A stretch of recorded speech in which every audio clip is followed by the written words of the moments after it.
একটা মাতামে বসছি আমরা। আমাদের ট্রাভেলসের সম্মানিত চেয়ারম্যান উনি নাস্তা করছেন। এখানে একটা জিনিস খুব ভালো লাগলো, সেটি হলো পাশে সুপ্রাগুলো দেওয়া আছে এইভাবে, যে যাতে সবাই সমতল জায়গায় বসতে পারে।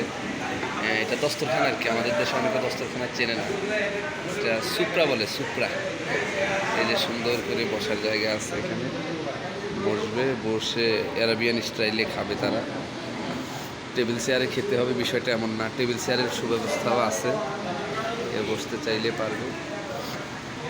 ছোট্ট হোটেল আর কি, মাতাম বলে।